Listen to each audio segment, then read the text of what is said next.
بسم اللہ الرحمن الرحیم۔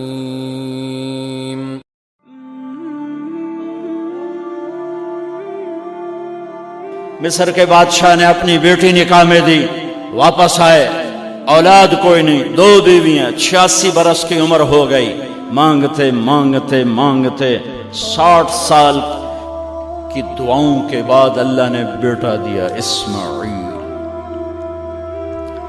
اور ابھی وہ چند دن کے تھے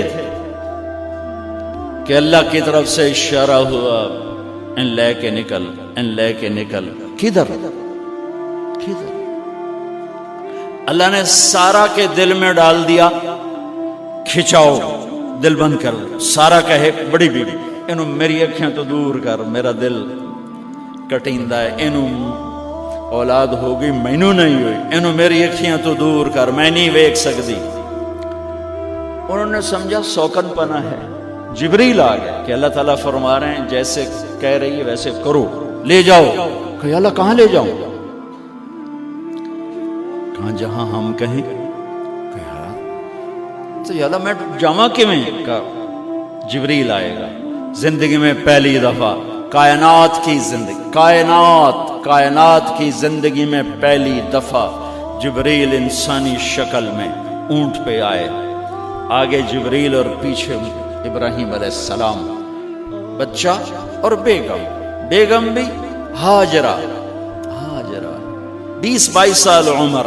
چلو سارا سے بیٹا ہوتا، وہ بھی 80 سال کی ہو گئی تھی، تو ایک عورت زندگی گزار چکی ہے تو اس کو جدا کرنا آسان تھا۔ ہاجرہ شہزادی 22 سال 20 سال عمر، چلتے یہ دن 3 ہفتے لگے، 4 لگے، مہینہ لگا، 2 ہفتے لگے، پتہ نہیں، اللہ ہی جانتا ہے۔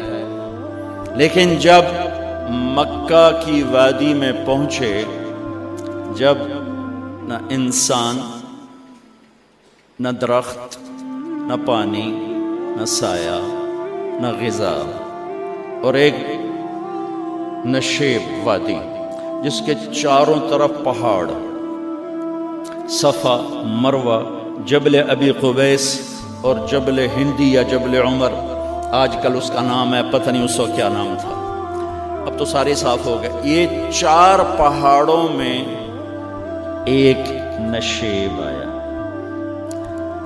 تو جبریل نے کہا یہاں اپنے بچے اور بیوی کو اتار دیں اور واپس چلے جائیں۔ جب آگ میں ڈالا تھا تو ایک لفظ نہیں بولے تھے،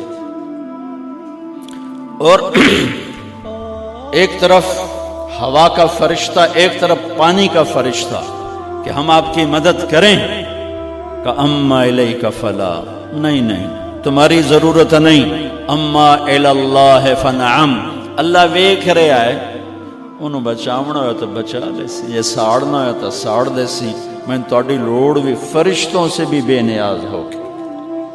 اور آگ کی طرف جا رہے ہیں خاموشی کے ساتھ، بس ایک لفظ، حسبی اللہ ونعم الوکیل، حسبی اللہ ونعم الوکیل، تیرے سپرد ہر شے۔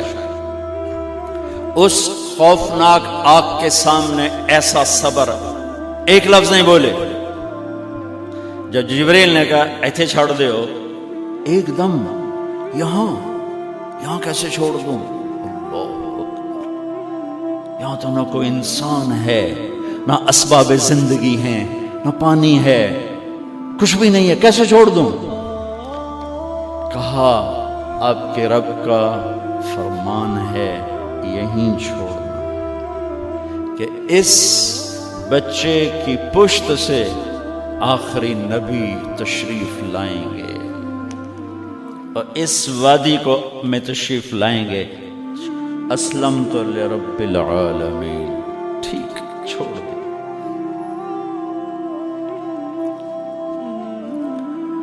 ہاجرہ تو نبی نہیں ہے نا، ہاجرہ تو شہزادی ہے، تو جب واپس مڑے وہ حیران ہو گئی، یہ کیا کر رہا، یہ کیا کر رہا؟ تو انہوں نے پوچھنا شروع کیا، اب کیا، یہ کیا، مجھے کیوں چھوڑ کے جا رہا ہو؟ امر، خاموش، جواب نہیں دینا۔ بچہ گود میں ہے. تصور کرو 4000 سال پہلے دا مکہ میں کیویں وکھائی، میں آپ نہیں ویکھ سکدا تو انہوں کیویں وکھائی. کالے پہاڑ، انسان نہیں، ہوا کی سنسناہٹ، دھوپ کی تپش، پہاڑ کی آگ. پتہ نہیں کون سا مہینہ تھا، اللہ ہی جانے. اور وہ جاری ہیں ساتھ ساتھ. کیوں؟ میرا قصور کی ہے، میں نے چھڑیا کیوں گئی؟ جاندہ کدے پہ ہیں؟ کوئی غلطہ دس. چلتے چلتے کدئی پہنچے. کدئی کوئی 3 میل 3 میل. تو ہاجرہ کو خیال آیا یہ اللہ کے نبی ہیں، کوئی اتو نہ گل آئی ہوگی. تو 3 میل کے بعد اللہ امرک، کیا یہ اللہ نے کہا ہے کہ میں نے اتنے چھاڑ دے تو میرے پتر نو؟ اللہ کیا ہے؟ تو ابراہیم علیہ السلام نے سر ہلا کہ اذن لن یضیعنا اللہ. ایک اور ہاجرہ نے جنم لیا. پہلے ایک ماں بن کے سوچ رہی تھی، بیوی بن کے سوچ رہی تھی، اب وہ ایک مومنہ بن کے سوچ ابھری، ایمان والی بن کے سوچ ابھری. اچھا جاؤ، جس رب نے کہا ہے وہ رب مجھے ضائع بھی نہیں کرے گا. میں جب تصور کرتا ہوں میری آنکھوں کے بند ٹوٹ جاتے ہیں کہ اس نے خامند کو جاتے ہوئے کیسے دیکھا ہوگا. پچھا پیکے تک کوئی نہیں جتنے اس جاتے بہ جاؤں. کوئی 4 بندے بھی کوئی نہیں، چلو پردیسی صحیح. عزت دا زمانہ آئی، ہر ایک دی بیٹی نو بیٹی سمجھا جاندہ آئی. پیچھے کوئی نہیں ہے، وہ اپنے خامند کو دیکھے جا رہی ہے اور وہ پیچھے مڑ کے دیکھنے کی ہمت نہیں فرما رہے ہیں. جب وہ چلتے چلتے پہاڑ کی چوٹی سے نیچے اترے، پھر وہ بوجھل قدموں سے واپس ہوئی. میں الفاظ کہاں سے لاؤں کہ اس چال میں درد دل میں ہوتا ہے. مجھے لگتا ہے ان کے روئے میں درد تھا. جن پتھروں پہ قدم رکھ رہی تھی وہ بھی رو رہے ہوں گے اس وقت. جو ہوا ٹکرا رہی ہوگی وہ بھی دھاڑے مارتی ہوئی گزرتی ہوگی. چمکتا سورج آگ برساتا ہے، وہ آنسو برسا رہا ہوگا اس وقت. اور ابراہیم جیسی ہستی، عزم کے پہاڑ، صبر کے پہاڑ، جب پہاڑ سے نیچے ہوئے تو ایک دم اونٹ سے چھلانگ لگا تھا. بیوی نے نہیں دکھایا. جب نیچے ہو گئے، بیگم غائب ہو گئی، پہاڑ سے نیچے اترے، پھر یوں منہ کر کے ہاتھ اٹھائے. ربنا انی اسکنت من ذریتی بواد غیر ذی زرع عند بیتک المحرم. میرے رب تو میں نے امر کیتا ایتھے چھڑ، اے جنگل، نہ بندہ نہ پرند، میں چھڑ کے اے جاندہ پیا. اسلمت لرب العالمین. ابراہیم علیہ السلام کی زندگی پیغام ہے. ہمیں بیوی بچہ چھوڑنے کو نہیں کہہ رہا، ہمیں کہہ رہا ہے جھوٹ چھوڑو، فحاشی چھوڑو، بدماشی چھوڑو، بددیانتی چھوڑو، خیانت چھوڑو، شراب چھوڑو، بدکاری چھوڑو، جوا چھوڑو، ظلم چھوڑو. ہم سے یہ مطالبہ، چھوٹا جا مطالبہ ہے. ابراہیم کے آگے تو 2 بیویاں اور بیٹھی تھیں، ایک سارا، ایک مدین کی ماں، 2 بیویاں. فلسطین کی بستی آباد، سرسبز. ہاجرہ کے پاس کیا تھا؟ کالے پہاڑ، پانی بھی کوئی نہیں ہے. مجھے خیال آتا جب رات آئی ہوگی تو رات کا اندھیرا، پہاڑوں کا اندھیرا، کالے پتھروں کا اندھیرا، گہری وادی کا اندھیرا، ان سارے اندھیروں میں ایک عورت کا تصور کرو، معصوم بچے کو گود میں لے کے جب بیٹھی ہوگی تو تاروں نے ابھر کے دیکھا ہوگا کہ یہ کون مائی ہے. تاروں کو مسکراہٹ سے تشبیہ دی جاتی ہے. میں کہتا ہوں اس رات تارے بھی روئے ہوں گے، چاند بھی حیران ہوگا، ایک چکرے کون بی بی بیٹھی ہوئی ہے. اس مائی کی رات کیسے گزری، آنے والا گرم دن کیسے گزرا. پانی ختم ہوا، بچے کی ایڑیاں اور آہو بکا، اللہ زمزم پہلے کیوں نہ کٹیا؟ اللہ کو پتا تھا میں نے زمزم نکالنا ہے، پہلے کیوں نہیں کٹیا؟ انہوں روایا کیوں؟ مانو دوڑایا کیوں؟ صفا مروہ پھر پھر پھر پھر سینہ پاٹ گیا۔ یہ میرے اللہ نے دنیا کو امتحان کی جگہ بنایا ہے۔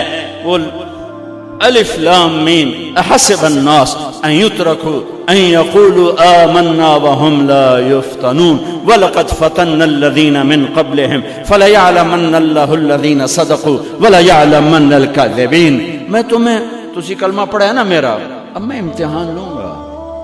تسی پہلی تو دوئی چ نہیں جاون دین دیو جب تے امتحان پاس نہ کرے۔ پہلی تو دوئی بھی کوئی کلاس ہوندی نہیں، نہیں امتحان دیو، امتحان دیو، پاس ہو گئے چلو ہن دوئی بہاؤ، نہیں پچھا لے جاؤ۔ ہے میرا اللہ کہتا تمہیں جنت دینی ہے، اپنی رضا دینی ہے، تھوڑا تو مینوں کھڑکاون دیو، کچھ تو میں کھڑکاواں گا، لیکن اوئے ہائے اتنا نہیں۔ جب میں صفا مروہ چلتا ہوں تو مجھے اماں ہاجرہ کا خیال آتا ہے کہ ہم تو گیلری میں چل رہے ہیں بڑے آرام سے، وہ تو ایک پہاڑ پہ چڑھتی اترتی، دوسرے پہ چڑھتی اترتی، انہیں پتا تھا اللہ کی قسم کوئی انسان نہیں، لیکن بچے کو تڑپنا دیکھ نہیں رہی ماں، دیکھنے کی جرت نہیں ہے۔ صفا مروہ صفا مروہ صفا مروہ صفا مروہ، 7 چکر کے بعد نا وہ ہمت جواب دے گئی۔ اگر ہمت ہوتی تو شاید وہ اور چلتی، اور بے بس ہو کے گری ہیں، اور آخری نظر بیٹے کو دیکھنا چاہا کہ میں ایتھے مر جاواں او اتھے مر جاواں، نہ او میرا مرنا ویکھے نہ میں او دا مرنا ویکھ۔ جس امت کی بنیاد اتنی بڑی قربانی پر ہو، وہ امت کہے سود کے بغیر گزارا نہیں، جھوٹ کے بغیر گزارا۔ سارے بازار کے تاجروں سے پوچھو، کہتے ہیں جھوٹ کے بغیر دکانداری۔ یہ سارے میں وکیلوں کو کیا کہوں، قانون کالا ہے، وہ کہتے ہیں جھوٹ کے بغیر کیس نہیں۔ سیاستدانوں سے پوچھو، جھوٹ کے بغیر سیاست نہیں۔ کہاں سے لائے ہو یہ علم؟ کس کو جھٹلا رہے ہو؟ اپنے نبی کو؟ کون سے پیمانے بنا دیے تم نے؟ تو کلمہ توحید و رسالت کے، عشق رسول کے کون سے پیمانے بنائے ہیں؟ میرے نبی نے فرمایا میرا امتی ہر گناہ کر سکتا ہے، ایک جھوٹ کبھی نہیں بولے گا، ایک دھوکہ کبھی نہیں دے گا۔ سارا پاکستان جھوٹ اور دھوکے کا گٹر بن گیا ہے۔ بازار، شہر، دیہات، منڈیاں، فیکٹریاں، وزارتیں، صدارتیں، دفاتر، عدالتیں، جس ملک کی عدالت ظلم و ستم پر اٹھ رہے ہو، میں کتھے جا کے ہنج کڈھا، کتھے جا کے ٹکر مارا۔ یہ ہاجرہ کا قصہ اس لیے ہے کہ اللہ پر ہر چیز قربان کرو۔ قربان نہیں، اللہ ہر ایک سے نہیں لیتا، وہ حسین جیسوں سے لی، وہ ابراہیم جیسوں سے لی، وہ صحابہ سے لی۔ ایسی آئے ہمیں گندگی کے کیڑے، تو وہ گر گئیں کہ میں یہاں مر جاؤں، اسماعیل وہاں مر جائے، اور نو میں نے ویکھے میں نے ویکھے، لیکن ایک ایسے الوداعی نظر ڈالی کہ پتہ نہیں کہ میں مردہ پہ ہے۔ تو میرے رب کا غیبی نظام حرکت میں آ چکا تھا۔ ایک خوبصورت جوان کو دیکھا جو وہاں کھڑا ہوا ہے، تو ماں کی ممتا نے پھر انگڑائی لی اور پھر دوڑی، ساری تھکاوٹوں کو بھلا کر، پھٹے ہوئے سینے کو بھلا کر قریب آئیں تو وہ تو غائب ہو چکا تھا۔ جبریل انسانی شکل میں پر مارا، بچے کی ایڑیوں سے زمزم نکالا، پانی کا چشمہ نکالا، اور وہ غائب، اور پانی ابل رہا تھا۔ ان کا زمزم زمزم، عبرانی زبان میں زمزم، رک جا رک جا۔ میرے نبی نے کہا اللہ میری ماں کا بھلا کرے، وہ زمزم نہ کہتی تو یہ پورا اللہ دریا بنا دیتا، پر اللہ نے انہوں کھوئی بڑا بنائی، دریا نہیں بنا بنا۔ کیا پانی ہے؟ کنویں کا پانی کھڑا ہو، بیچ میں مینڈک پیدا ہو جاتے ہیں، کیڑے پیدا ہو جاتے ہیں، کتنے پونگ پیدا ہو جاتے ہیں، مچھر پیدا ہو جاتے ہیں، اس میں گھاس نکل آتی ہے، کائی نکل آتی ہے، ساری دنیا میں پھر کے جاؤ دیکھو، واحد زمزم کا کنواں ہے جس میں مینڈک پیدا نہیں ہوتا، کیڑے پیدا نہیں ہوتے، پونگ پیدا نہیں ہوتے، کوئی مچھر پیدا نہیں ہوتا، کوئی گھاس پیدا نہیں ہوتا، کوئی کائی پیدا نہیں ہوتی، صاف شفاف. اور جو ہی اوپر سے موٹر چلتی ہے پانی کو کھینچنے کے لیے تو 6-7 سوراخ ہیں. سب سے بڑا سوراخ بیت اللہ کی طرف ہے، حجر اسود کی طرف، اور اس سے پانی ابلتا ہے طوفان کی طرح، اور جو ہی موٹر بند ہوتی ہے تو وہ چشمے کا پانی، وہ سوراخوں سے پانی بند ہو جاتا ہے. یہ میرے رب کی مدد، نصرت، کہ تم اللہ کو راضی کرنے کے لیے قدم اٹھاؤ، تمہارا ہاتھ پکڑ لے گا، تم اس کی رحمت تمہیں اپنی چھاؤں میں لے لے گی.